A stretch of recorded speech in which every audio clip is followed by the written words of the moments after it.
बघा त्या सर्वेच्या ऐशी की तैशी बरं का, त्या सर्वेचा सुरनळा करा आणि ज्यांनी केलेत ना त्यांच्या हातात घाला सर्वे आणि हातात. हे सर्वेवाले जे आहेत ते पेड लोक असतात सगळे. आम्ही पण त्या सर्वेवरती विश्वास ठेवत नाही पहिल्यापासून. हरियाणामध्ये काय झालं, उत्तर प्रदेशमध्ये समाजवादी पार्टीला 5 जागा मिळणार नाही, 40 जागा जिंकले. मोदींना 400 जागा मिळणार, बहुमत सुद्धा मिळालं नाही. लोकसभेला महाविकास आघाडीला आम्हाला 10 जागा मिळणार नाही, 31 जागा जिंकलो. सर्वेची 80 की 83. आणि आम्ही महाविकास आघाडी किमान 160 जागा जिंकून 160 किमान.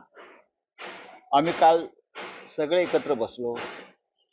साधारण महाराष्ट्रभरातला निवडणुका, मतदान, कौल या संदर्भात मी, जयंतराव पाटील, बाळासाहेब थोरात, अनिल देसाई होते सोबत आमच्या. आम्ही सगळे बसलो आणि सीट टू सीट असेसमेंट केल्यावरती असं लक्षात आलं आमच्या की 160 जागा आम्ही सहज जिंकतोय महाविकास आघाडीने. 160 जागा जर आम्ही जिंकतो, हे सर्व कोणी आणि कसे केले? एका कुठले एक्झिट पोल, कुठल्या तरी कंपन्या येतात एक्झिट पोल करतात. आमचा विश्वास नाही. आम्ही 26 तारखेला सरकार बनवतो आहे. ज्या प्रकारे काल बैठक झाली, असं कळतं की काही अपक्ष बंडखोर आहेत त्यांना सुद्धा संपर्क साधण्याचा प्रयत्न इनपुट देऊ शकते किंवा त्यांची क्षमता आहे. बघा, की सरकार अधिक मजबूत करायचं असेल तर जिथे सत्ता असते तिथे अपक्ष येतात किंवा लहान पक्ष येतात. पण आमच्याबरोबर शेतकरी कामगार पक्षाचे आमदार येतील, आमच्याबरोबर समाजवादी पार्टीचे आमदार येतील, आमच्याबरोबर डावे पक्ष आहेत, कम्युनिस्ट निवडून येत आहेत. जीवा पांडू गाबित निवडून येत आहेत, विनोद निकोले डहाणूला निवडून येतात, शेका पक्षाचे आमदार निवडून येत आहेत, समाजवादी पार्टीचे आमदार निवडून येतात. हे सगळे महाविकास आघाडीचे घटक आहेत. याशिवाय काही अपक्ष आमच्या बरोबर आतापासूनच त्यांनी आम्हाला पाठिंब्याची इच्छा व्यक्त केलेली आहे. आणि आतापासूनच एकनाथ शिंदे, देवेंद्र फडणवीस वगैरे जी मंडळी आहेत बरं का, जे उशाला नोटांची बंडलं घेऊन झोपतात, त्यांना झोप लागत नाही त्याशिवाय, गादीमध्ये पण पैसे टाकून झोपतात. त्यांनी आतापासूनच या अपक्षांना वगैरे 50-50 कोटी, 100-100 कोटीची ऑफर द्यायला सुरुवात केली. याचा अर्थ आम्ही जिंकतो आहोत. हे सर्वेवाल्यांना सांगा तुमच्या. जेव्हा हे असे लोक त्यांना जिंकण्याची एवढी खात्री असेल तर आतापासून हे पैशाच्या थैल्या पाठवल्या नसता लहान पक्ष, अपक्ष वगैरे लोकांना. अचानक अचानक अचानक वाढ होते. कुठे 4% होते, काही राज्यामध्ये हरियाणामध्ये 6% वाढ झाली, लोकसभेलाही झालं. हा काय खेळ आहे? निवडणूक आयोगाने समजून आम्हाला एकदा सांगायला पाहिजे. आम्हाला त्यांनी मार्गदर्शन केलं पाहिजे की अचानक 2-4% कसे वाढतात आणि मग 2-4%च्या आधारावर भाजपच्या जागा कशा वाढतात. हा एक जो खेळ आहे, एकदा निवडणूक आयोगाचे जे 3 वीर बसलेले आहेत खुर्च्यांवर, त्यांनी आम्हाला समजून सांगावं महाराष्ट्राला आणि देशाला. वोटिंग जास्त झालंय पुरुषांपेक्षा अनेक मतदारसंघामध्ये. चांगली गोष्ट आहे. महिलांनी मतदानाला जर टक्का वाढला असेल तर नक्कीच आम्ही त्याचं स्वागत करतो. असं म्हणते की लाडक्या बहिणींनी आम्हाला मतदान केले आणि त्यामुळेच हा टक्का वाढला. लाडक्या बहिणींची मतं आपण विकत घेतली आहेत का?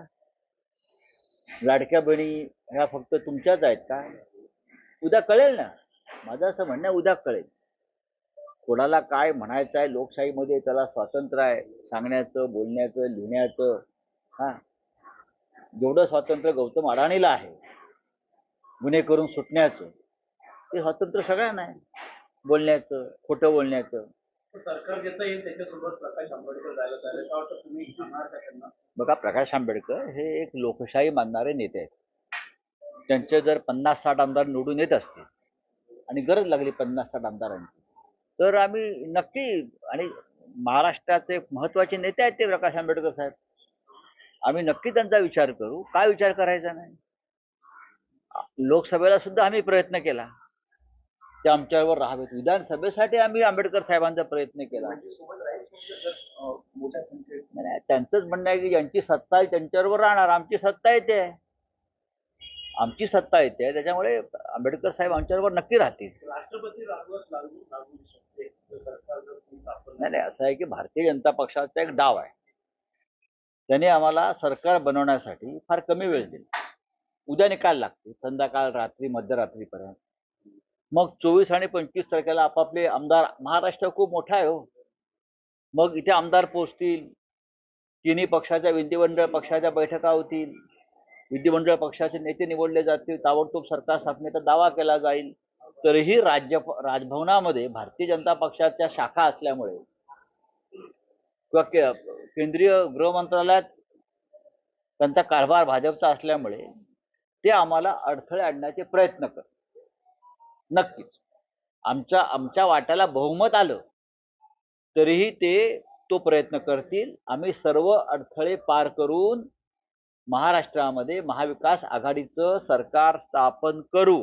सरकार स्थापन करण्यापासून आम्हाला कोणीही रोखू शकत नाही. खबरदारी म्हणून सगळे आमदार उद्याच बोलवलं असं नाना पटोले सुद्धा म्हणतात की एकत्र सगळे आम्ही आमदार असं ठरवलंय काल की आमचे जे निवडून आलेले आमदार आहेत त्यांना एकत्र मुंबईत आणणं गरजेचं आहे. ग्रामीण भागातल्या अनेक आमदारांना मुंबईत निवास व्यवस्था नाही. नवीन आमदार येते, जुने आमदार असतात, त्यांची काहीतरी व्यवस्था असते. पण ग्रामीण भागातून, गडचिरोलीपासून, चंद्रपूर, नांदेड नवीन आमदार निवडून येणं, ते मुंबईत राहणार कुठे एकत्र? त्यांची निवास व्यवस्था आम्ही एकत्र करावी, असा एक आमचा काल निर्णय झालेला आहे. सर, कल आप लोगों की मीटिंग हुई थी, उस मीटिंग में क्या चर्चा हुई थी? क्या जो है जो विधायक संभावित एक जीत मिनिट, आएंगे एक मिनिट. तुमचा प्रश्न काय? कोणते गुलाबराव? बघा, तिथे गुलाबराव देवकर जिंकून येत आहेत, त्याच्यामुळे त्यांचीच गरज पडणार नाही. जळगाव ग्रामीणमध्ये माझ्या माहितीनुसार राष्ट्रवादी काँग्रेसची तुतारी वाजते आहे, महाविकास आघाडीची, आणि गुलाबराव देवकर तिथे निवडून येत आहेत. त्याच्यामुळे त्यांची गरज आहे की नाही सरकार स्थापनेत हे त्यांनी ठरवायचं. आप बोलिए. सर, ये कल आप लोगों की एक जो है ग्रैंड हयात होटल में मीटिंग हुई थी, आज भी आप लोगों की कुछ मीटिंग होने वाली है, क्या इसमें प्लानिंग हो रही है कि जो विधायक संभावित जीत कराएंगे ये संभावित उम्मीदवार जो है, एक बात यह है कि कल सुबह से नतीजे आएंगे. हमें पूरा विश्वास है कि हमें बहुमत प्राप्त होने जा रहा है. 160 165 तक हम विधायक हमारे चुनकर आएंगे. महाराष्ट्र बहुत बड़ा राज्य है, दूर दरार से लोग चुनकर आएंगे. मुंबई में आने के बाद उनके लिए रहने के लिए जगह नहीं है, कहाँ रहेंगे वो, भागम भाग होगी, उनके ऊपर प्रेशर रहेगा ये लोगों का, खोके वालों का. तो सबकी रहने की व्यवस्था एक होटल में एक जगह पर करने की योजना हम बना रहे हैं.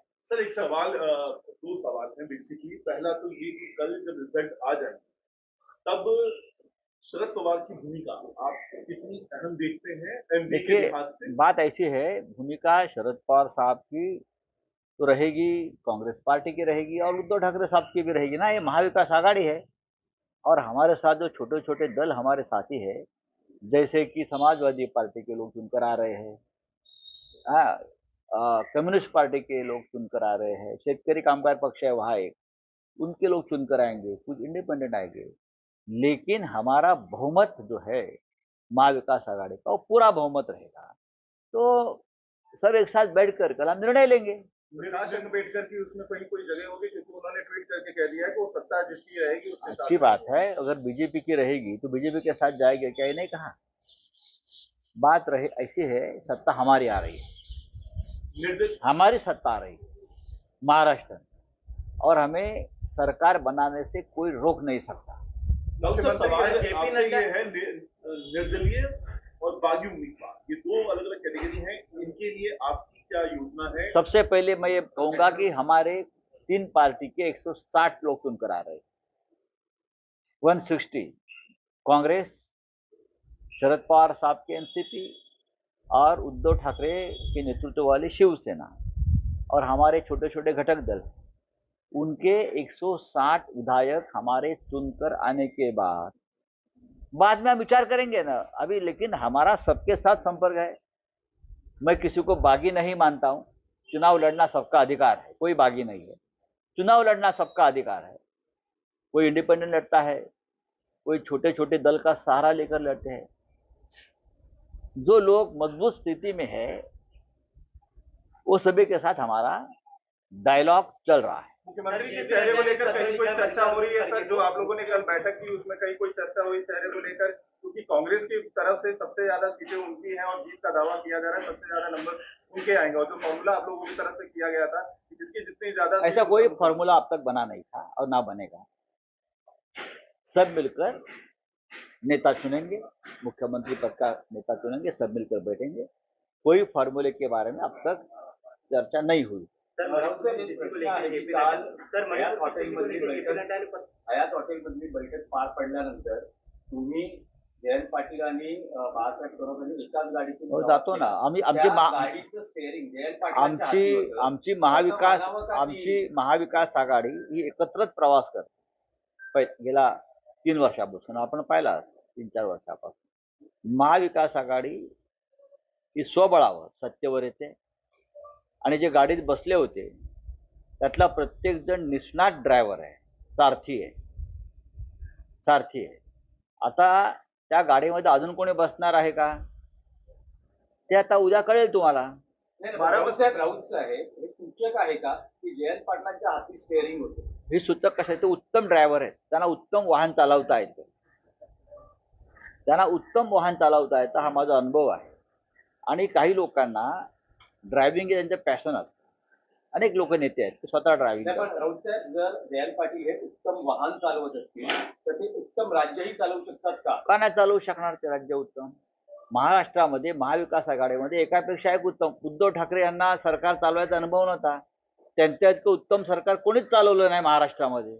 म्हणून तर आम्ही म्हणतो ना की त्यांच्या नेतृत्वाखाली आम्ही सरकार बनवण्याचा प्रयत्न करू म्हणून। सर ये माना जाए कि आपकी तरफ से उद्धव ठाकरे के लिए जैसा ठीक है, वो आप अगर मगर की बात नव्हती चर्चा झाली नाहीये, संजय राऊत काही बोलतात असं कोण म्हणताय? नाना पटोले पण मी कुठे म्हणालो चर्चा झाली म्हणून? मी कोण? पण मी असं म्हणालो का चर्चा झाली मुख्यमंत्री पदावर? आम्ही म्हणालो की सरकार स्थापनेबाबत आमची चर्चा झालेली आहे। त्यांचं ते काय म्हणतात त्याच्यावर तुम्ही मला उलट तपासणी घेऊ नका, सॉरी। एक विषय आहे महाविकास आघाडीतला, दक्षिण सोलापूर मधला जो वाद आहे तो इतका चिघळला आहे की एकमेकांची गाडी फोडणं, घरं फोडणं इथपर्यंत भाषा गेलेली आहे। नाही, त्याच्याविषयी माझ्याकडे काही माहिती नाही। दक्षिण सोलापूरची जागा ही शिवसेनेला अधिकृतपणे सुटल्यावर तिथे अधिकृत उमेदवाराचं जे आहेत महाविकास आघाडीचे त्यांचं सगळ्यांनी काम करणं अपेक्षित होतं। महाराष्ट्रात ठिकठिकाणी असे काही प्रकार झाले की जागा ज्यांना सुटली त्या उमेदवाराच्या मागे शिवसेना किंवा राष्ट्रवादी काँग्रेस ठामपणे उभी राहिली। काही अपवाद आहेत, त्या संदर्भात आम्ही उद्या निकाल लागल्यावरती एकत्र बसून चर्चा करू। सुशील कुमार शिंदे, प्रणिती शिंदे यांच्या फोटोला जोडे मारण्यापर्यंत बघा, आंदोलन केलं। लक्षात घ्या की हे का घडतंय हे एकदा आम्हाला तपासून पाहावं लागेल। सुशीलकुमार शिंदे ज्येष्ठ नेते आहेत, त्यांच्या बाबतीत असं घडू नये, पण का घडलंय, लोक का संतापले आहेत, लोक का चिडले आहेत, या संदर्भात आम्हाला माहिती घ्यावी लागेल। माझ्याकडे त्याविषयी पूर्ण माहिती नहीं। 2019 में अजित पवार के आपका जब भी आपसे बात होती थी तो आपका एक डायलॉग होता था, बड़ा वायरल भी हुआ था, मुख्यमंत्री शिवसेना का। ये मैं कल के बाद हम सब उम्मीद कर रहे हैं कि अगला नहीं, ये जब मैंने बात कहा था तो चुनाव के नतीजा है, तो अब अगला चुनाव के नतीजा है कि मैंने पहले भी कहा कि कल 10 बजे के बाद मैं कहूंगा कौन मुख्यमंत्री बनने जा रहा है। पण राऊत साहेब, आणखी एक आहे की महिलांचं मतांचं प्रमाण वाढलेलं आहे, तर हा लाडकी बहीण या योजनेचा इम्पॅक्ट महिलांचं मतदान वाढलं असेल तर आम्ही त्याचं स्वागत आणि कौतुक करतो। महिला जागरूक झालेल्या आहेत की 1500 रुपये देऊन कोणी आम्हाला विकत घेऊ शकत नाही आणि त्या गुलामी विरुद्ध त्यांनी बहुतेक बंड करून मोठ्या प्रमाणात महिलांनी मतदान केलंय। उद्या कळेल काय आहे ते।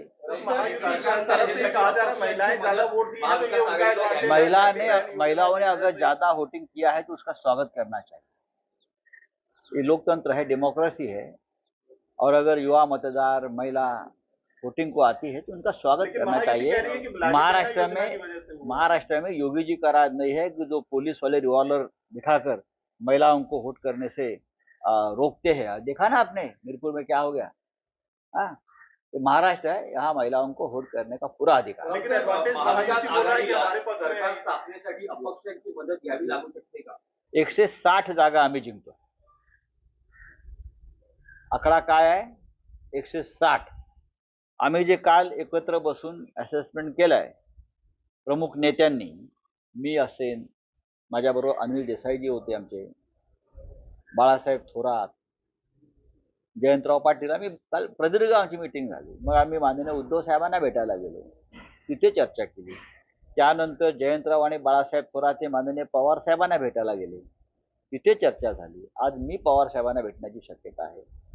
आमचं पक्क मत आहे आणि विश्वास आहे, आम्ही 160 जागा जिंकत आहोत.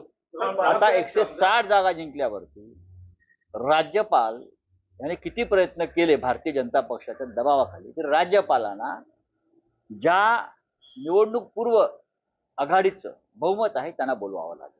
राऊतसाहेब, पण महाविकास आघाडीचं सरकार आलं तर मुख्यमंत्री पदाचा निर्णय मुंबई महाराष्ट्रात होईल की पुन्हा दिल्लीमध्ये? महाराष्ट्रात होईल, महाराष्ट्रातच होईल. काँग्रेसचे जे प्रमुख नेते ते येतील, त्यांना दिल्लीतून ते मॅन्डेट घेऊनच यावं लागेल. शरद पवार साहेब मुंबईतच असतात, उद्धव ठाकरे साहेब मुंबईत आहेत आणि आम्ही कोणताही वेळ न घालवता निर्णय घेऊ, नाहीतर भारतीय जनता पक्षाचे लोक आमच्या हातातला ताट खेचण्याचा प्रयत्न करतील. इतके ते क्रूर आणि निर्घृण लोक आहेत. ते गौतम अडाणीला घाईघाईत मुख्यमंत्री करतील इथे. सर, पॉलिटिक्स का डर है सर, मुख्यमंत्री को सर यहाँ पे फैसला होगा कि दिल्ली में फैसला होगा? रिसॉर्ट पॉलिटिक्स का डर है आपको कल के बाद? हमको किसी का डर नहीं है, हमको किसी का डर नहीं. महाविकास आघाडी का मुख्यमंत्री यहाँ पे फैसला होगा, दिल्ली में होगा? एकनाथ शिंदे गुवाहाटीला घेऊन सरकार ते बहुतेक मणिपूरला जातील, सर, हम ये मणिपूरला जातील. मणिपूरला गौतम अडाणींनी 2-4 रिसॉर्ट बांधलेले आहेत. महाविकास आघाड़ी के मुख्यमंत्री का फैसला महाराष्ट्र में होगा? महाराष्ट्र में होगा, मुंबई में होगा.